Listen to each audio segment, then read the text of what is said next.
Vendredi 11 mars 2011, la Terre s'ouvre dans le nord-est du Japon.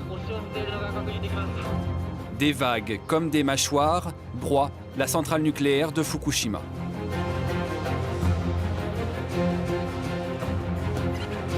Six ans plus tard, 4 artistes racontent cette tragédie. Ce catcheur mexicain n'en est pas un. C'est un dessinateur japonais de manga qui souhaite garder l'anonymat. Un des rares volontaires à être allé travailler dans ces demeures du chaos que sont les réacteurs nucléaires.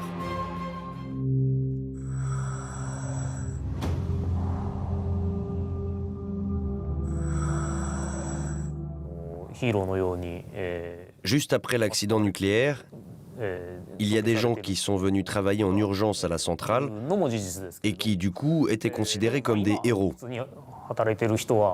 Mais aujourd'hui, les gens qui y travaillent sont des employés comme les autres. C'est un lieu de travail bien plus normal que ce qui est dit à travers le monde. De même pour les villes environnantes. Il n'y a presque plus de quoi s'inquiéter. Un trait fin, presque documentaire, sans chercher à enjoliver ou enlaidir la réalité. Un témoignage rare dans un pays miné par le manque de transparence sur la catastrophe. Comme Tatsuta, 2 photographes français n'ont pas eu peur de revenir sur les lieux du drame. Carlos Ayesta et Guillaume Bression ont photographié le retour des habitants sur leurs anciens lieux de vie.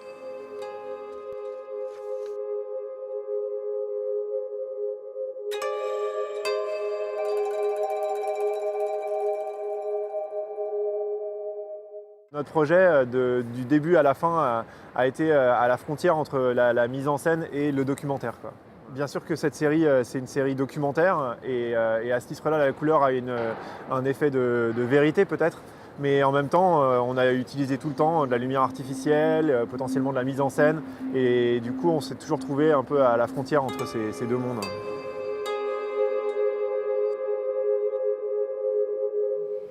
その中で帰りたいなっていうのはおかしいんだけど、そう言わないと今生きてられないっていうか、元気でいられないっていうか、男の人は。Dans leur série Mauvais rêve, un film plastique montre la frontière impalpable entre ce qui est contaminé et ce qui ne l'est pas.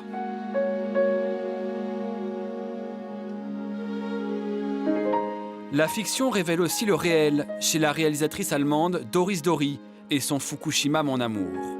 Une vieille habitante de Fukushima obtient d'une jeune Allemande un peu paumée qu'elle la conduise en zone interdite dans les ruines de sa maison. You were a geisha? I am a geisha. The last one here.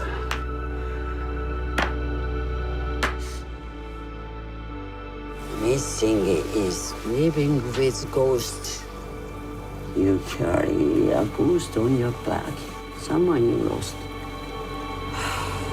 Réalisé en noir et blanc avec une superbe photographie, les 2 personnages sont littéralement confrontés aux fantômes de leur passé. Every Japanese believes in ghosts. Tous les Japonais croient aux fantômes. Ils sont réels et donc c'est normal de les voir. Je comprends les Japonais quand je me dis que les esprits ne sont que des images mentales. Les fantômes sont des souvenirs qui vous torturent, mais ils sont vrais. C'est seulement une question de perspective culturelle et de langage. Réalisateurs, photographes, mangaka, tous ont manifesté leur désir de continuer à porter leur plume artistique dans cette plaie encore profonde.